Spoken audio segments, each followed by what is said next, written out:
semuanya, selamat pagi dan selamat datang di podcast aku. Yang kali ini kita mendatangkan bintang tamu kita hari ini yaitu Dinda. Halo Dinda. Halo semuanya. Pada pagi hari ini aku dan Dinda akan membahas tentang anak bungsu atau perjalanan si bungsu dan judul kita adalah anak bungsu. Dinda, katanya kamu anak bungsu. Iya, aku anak bungsu. Gimana rasanya jadi anak bungsu perempuan? Yang pastinya ya pasti sangat berat sih ya. Kenapa? Orang bilang anak bungsu adalah anak yang paling dimanja loh.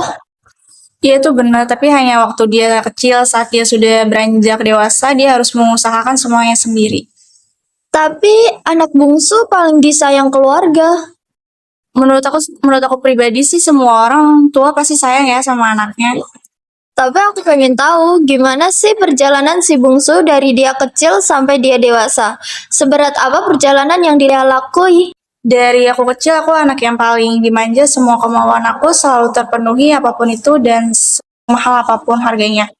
Tapi kehidupan itu berputar seperti roda, kadang kita di atas dan kadang kita di bawah. Saat aku beranjak dewasa, aku kehilangan masa jaya orang tua. Aku masa yang biasanya dibilang sangat dibutuhkan saat kita dewasa. Awalnya aku kaget saat aku beranjak dewasa, aku harus sadar ternyata nggak semua hal harus kita dapeti. Wah, berat banget ya jadi anak bungsu. Tapi kamu kuat ya? Itu belum semuanya kuat nggak kuat, kita harus tetap jalani kehidupan.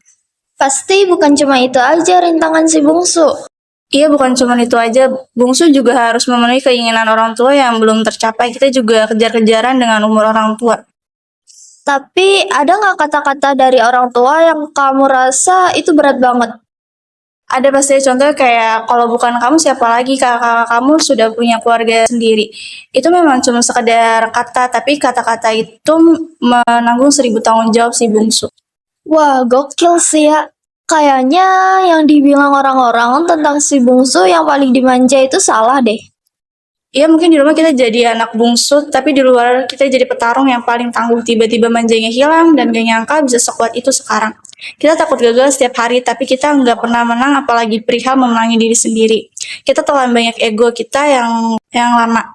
Kita yang manjanya itu sekarang jadi yang paling dewasa, walaupun kita sama masih jarang didengar karena dianggap masih kecil sampai sekarang. Tapi anak kecil yang kalian maksud itu sekarang jadi tempat cerita orang tuanya sekarang jadi tempat ngeluh kakak-kakaknya dan jarang kita memikirkan diri kita sendiri. Wah, kamu keren banget sih, Din. Bisa bertahan di setiap ombak yang kamu lewati dan dari cerita Dinda tentang si bungsu, kita dapat pelajaran bahwa anak bungsu yang paham semua keadaan di rumah, tapi nggak bisa cerita tentang apa yang dia rasakan. Karena kita tahu kalau semua orang punya masalahnya masing-masing.